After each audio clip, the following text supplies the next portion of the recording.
मानव मूल्य कौन कौन से? जो नैतिक मूल्य, जो आदर्श। बच्चों को ऐसी शिक्षा, पाठ्यक्रम में ऐसी शिक्षा दी जाए जिसमें बालक सहयोग, दान, परोपकार, सहिष्णुता, प्रेम, ऐसी नैतिक मूल्यों का विकास हो सके, मानवीय गुणों का विकास हो सके।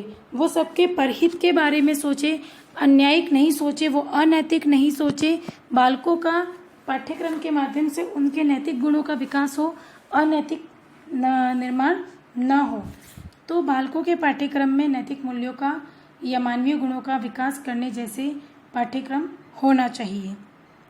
नेक्स्ट है भाषाई समस्या के समाधान का उद्देश्य, यानी राष्ट्रीय पाठ्यक्रम संरचना में भाषा समस्या का समाधान प्रस्तुत करने का प्रयास किया गया है। भारतीय समाज में विभिन्न प्रांतों में भाषा का स्वरूप भिन्न भिन्न पाया जाता है। इससे राष्ट्रीय पाठ्यक्रम निर्माण में भाषा की समस्या सदैव से रही है कि किस पाठ्यक्रम में पाठ्यक्रम को किस भाषा में स्वीकार किया जाए।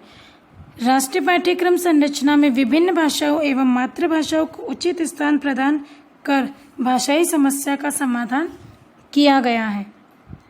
अतः भारतीय समाज में भाषाई समस्या के समाधान का उद्देश्य राष्ट्रीय पाठ्यक्रम संरचना के द्वारा का मुख्य उद्देश्य है।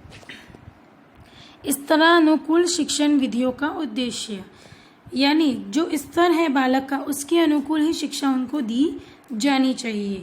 राष्ट्रीय पाठ्यक्रम संरचना में सबसे प्रमुख उद्देश्य जो माना गया है कि बालकों की शिक्षा को प्रभावी बनाने के लिए उनकी शिक्षण विधियों के प्रयोग को मान्यता प्रदान की गई है। जैसे प्राथमिक एवं पूर्व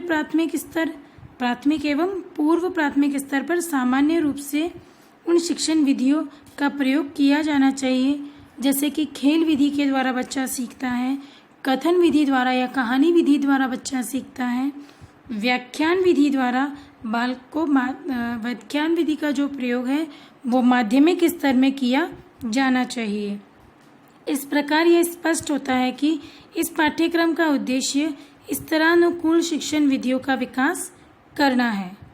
प्रभावी शिक्षण का उद्देश्य, यानी जो शिक्षण कार्य है वो प्रभावी हो सके, पाठ्यक्रम का स्वरूप जो है उचित हो, पाठ्यक्रम संरचना का निर्माण उपलब्ध संसाधनों एवं उनके प्रयोग की संभावनाओं पर विचार करके ही किया जाए।